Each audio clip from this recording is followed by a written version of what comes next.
Shelton and the 7-0 Bengals face the 2-6 Browns tonight. Johnny Manziel will be under center. The last time he faced the Bengals, it wasn't pretty. His QBR was 1.1. He threw for 80 yards, 2 interceptions, and was sacked 3 times in a 30-0 loss. But that was his first career start. Tonight, it will be his 4th. We welcome in Ryan Clark. How are you, Ryan? I'm doing well. How are you guys? Welcome back. Good. Appreciate it. Good to see you, as always. All right, What's up, big boy? What's happening? What do you expect from Johnny tonight? I expect them to go with the Tennessee Titans, Johnny, the guy that threw 15 times, was 8 for 15. I expect them to try to find ways to protect him. I also expect him to produce some big plays. The happiest player on the field tonight will be Travis Benjamin, because it seems like when Johnny plays, he gets opportunities deep down the field because Johnny wants to go there. He wants to be explosive. Coach Pettin and the coaching staff at Cleveland, they have to find a way to protect him, getting the ball to Duke Johnson, finding ways to use Barnidge in the passing game because he has been very productive in these last few weeks. You're going to get some good things from him, but you're going to get bad ball security. You're going to get mistakes in the passing game, making bad decisions because that's who he is. He's not going to come out tonight and be a ball control, let's do everything correct, I'm going to stay in the pocket, make my reads, throw the ball away if I don't have it type of guy. And you can't expect that from him. On the other side of that, Carlos Dunlap, Geno Atkins, Michael Johnson, Burfict. You have Adam Jones on the outside. So there's all these people on the other side of the ball that's going to make this extremely hard for Johnny Manziel. This is the best, one of the best teams in the AFC, the #1 team in the AFC North, who just realized and found out they can win games without playing their best ball. Short week for Johnny Manziel against a really good team. There's going to be some good things, some bad things, but they'll lose by 2 touchdowns. That's to put it mildly, I would think. Stephen A. Nothing but love and respect for my Libra brother, Ryan Clark, up there. Libra brother? Libra. Wait, where did that come from? It's a great month. It's a great month. What are we talking about? He's born October 12th. I'm October 14th. It's a great month. I need to Google those What about traits. that week? Think about that week. What's the problem? That's number one. I just brought that up. Much love and respect. Because at some later date off the air, Ryan Clark, you and I will discuss why you let Skip put you up to wearing that shirt. We'll discuss that later. We'll discuss that later. Wait, can I interject? Because you're both Libras, is that why you repeat just about everything Ryan says on this show? Well, I wasn't aware that I did that, but if I do so, there is no shame because the man happens to know a thing or two about football, certainly more than I know. So like I tell people when I'm giving my speeches, I'm brilliant because I know I'm not. I just steal brilliance from other people.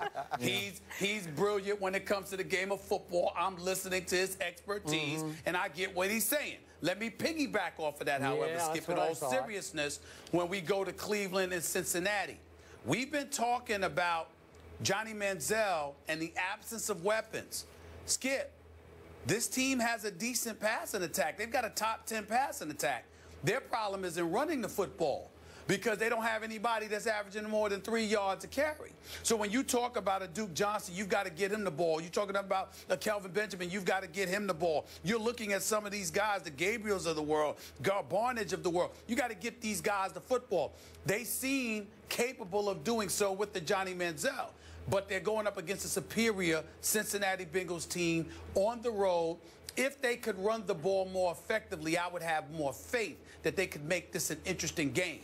But Ryan, Skip, because I think they're going to have to air it out in order to really put some points on the board, I think to some degree that's going to play in the Cincinnati's hands. I think that you're going to see guys getting a hat on Johnny Manziel. I could see 1 or 2 fumbles coming tonight, Skip, and at least 1 interception. So I'm going to pick Cincinnati to win this game by about 14. I don't think that Johnny Manziel will be god-awful, but I do think that he will make some mistakes. I also believe it will be contributed to the fact that they don't have much of a running game.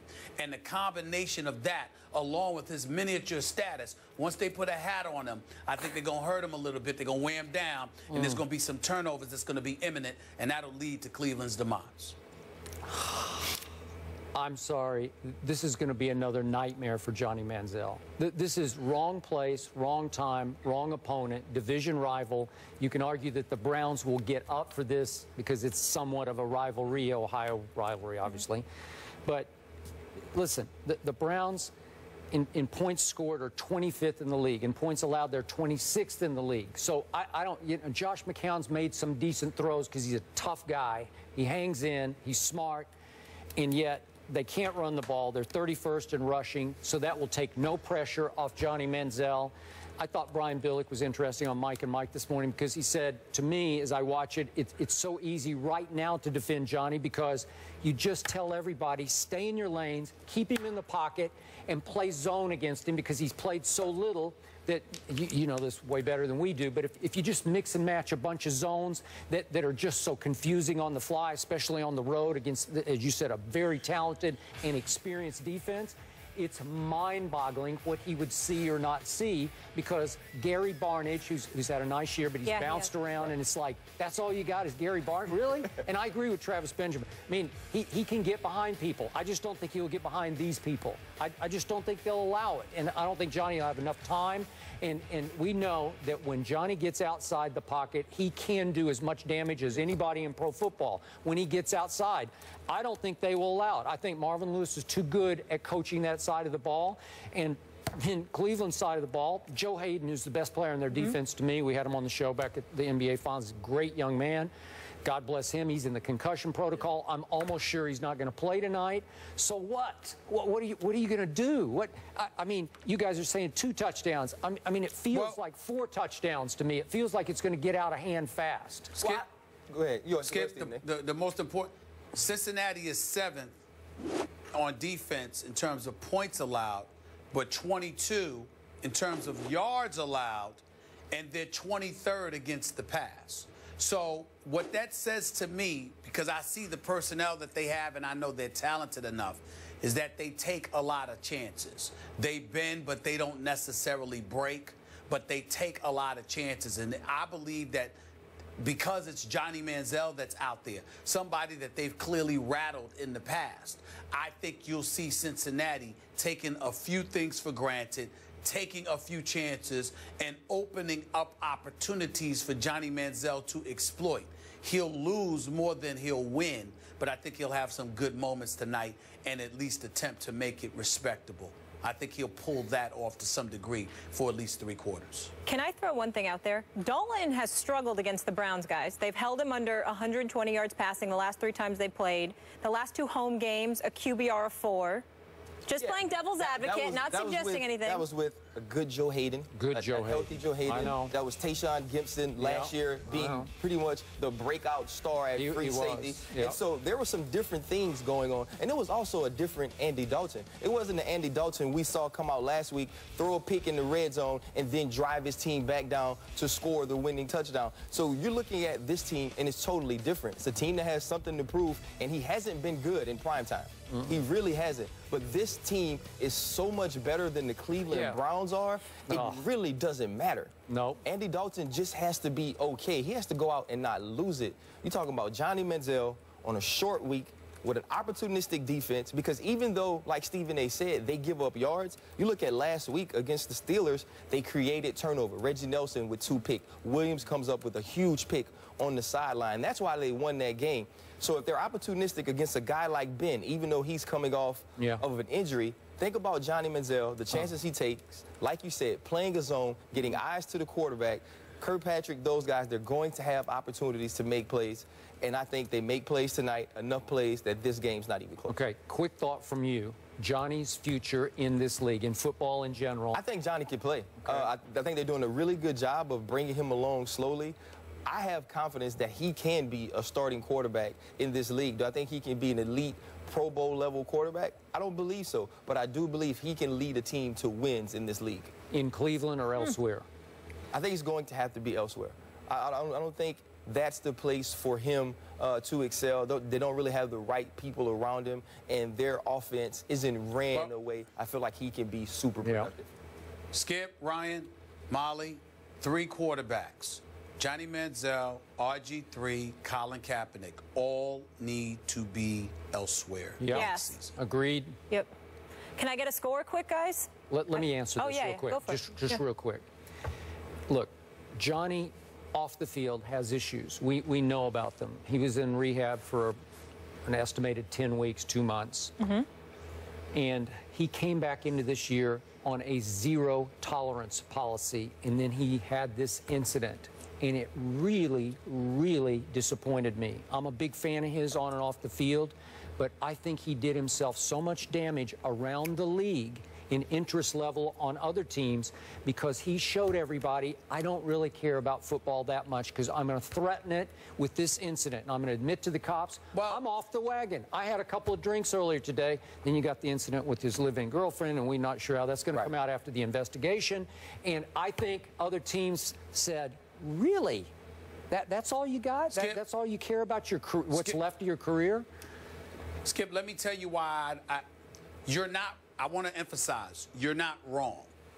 But I'm going to tell you why I think you're a bit more alarmed than you need to be. I think the combination of his troubles are exacerbated by knowing, I'm going to use this phrase, I think he's in a hostile working environment. What I mean by that is that hostile working environment, in some people's eyes, at least to some degree, is defined by being in a place where you know you're not wanted by some powers that be. And life is made to be unnecessarily difficult for you. The nuances of your daily activities, if you can understand where I'm coming from, Ryan, that's where I'm going here. I think it's the combination of his troubles combined with the working environment, combined with the people that he has around his personal life.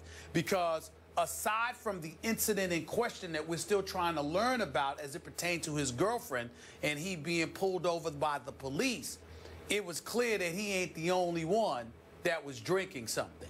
So if you have somebody in an intimate capacity that's involved in your life, and the very, very thing that inhibits you and is a detriment and an Achilles to you is surrounded by you because of who you have in your life, then you got some changes to make. Correct. And so for me, it's about him needing a different location, more so than anything else. And I think that different location ultimately assists everything, because if you're in a better working environment, you got a better attitude. When you have a better attitude, it's almost like having money. If you've got something and if you don't have anything, Skip, one of the problems we've got in our society, if you don't have anything, you don't have anything to lose. But when you have something to lose, and then you guard it better. And as a result, the company that you keep, the environment that you're around, the people that you allow to be in your inner circle, you are much, much more guarded. So I think the second he goes elsewhere to a place that welcomes him, I think everything will get better from that point forward. And that's why I say I don't think that you should be as worried. The big problem in all of this is that that man is in Cleveland. I think if he were in Texas, with the Houston Texans or somebody, I think it would be a better environment. Yeah, I agree with your premise, and I hope you're right about his future. Yep. And also, I like the Cap and RG3 there as well. Also need a change of environment. Ryan sticking with us. Up next, let's talk about some champions, guys. JPP back on the practice field with the G-Men, and he could play this weekend. Yeah, Who are we talking about? 2 rings against Tampa. Is this a Patriots? But will he have a giant impact on the NFC East race? Find out next. Don't hate. On the Hook is brought to you by Bass Pro Shops. Your adventure starts here.